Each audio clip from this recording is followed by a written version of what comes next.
இந்த money plant already எங்கள் வீடியோவில் ஃபோட்டோஸ் போட்டிருப்போம், நீங்கள் பார்த்துருப்பீங்க.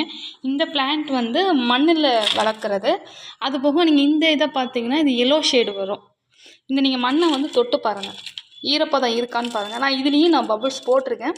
இந்த மணி பிளான்ட், ஜெட் பிளான்ட் ஃபுல்லாமே நான் கொஞ்சம் கொஞ்சம் பபுள்ஸ் போட்டிருக்கேன். இது வேறு பபுள்ஸ் போட சொல்கிறாங்க, இப்போதைக்கு நான் இதை போட்டிருக்கேன். இது லைட்டாக ஈரம் கம்மியாக இருக்குது பார்த்துக்கோங்க.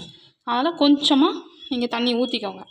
அந்த ஈரப்பதத்தில் தான் இது வளரும் பார்த்துக்கோங்க. இது நான் வாங்கி ஒரு 7 நாள் இருக்கும்னு நினைக்கிறேன். 7 நாள் ஒரு 8 நாள் இருக்கும். இது இவ்வளோ தூரம் கொஞ்சம் வளர்ந்துருக்கு. அப்படி பார்த்து ஊற்றிட்டு லைட்டாக இதிலெல்லாம் கொஞ்சம் ஸ்ப்ரே பண்ணி விடுங்க தண்ணியை. சிலவங்க ஸ்ப்ரே பண்ணக்கூடாதுன்னு சொல்கிறாங்க. நான் அந்த அடியில் இப்படி வருது பார்த்தீங்களா, இதில் கொஞ்சம் நான் ஸ்ப்ரே பண்ணிப்பேன். இதுவுமே 4 நாளைக்கு ஒரு டைம் ரெகுலராக செக் பண்ணிங்கன்னா கண்டிப்பாக இது உங்களுக்கு நல்லா வளருங்க. இது வந்து சிலவங்க வந்து ராசிக்காண்டி வளர்க்குறாங்க, பணத்துக்காண்டி வளர்க்குறாங்க. நான் அதுக்காண்டி வளர்க்கல, எனக்கு ஒரு என்டர்டெயின்மெண்ட்காண்டி நான் இதை வளர்க்குறேன். நீங்களும் இருந்தால் ட்ரை பண்ணி பாருங்கள். இதோட மணி பிளான்ட் செடி ரேட் வந்து 30 ரூபா தான்.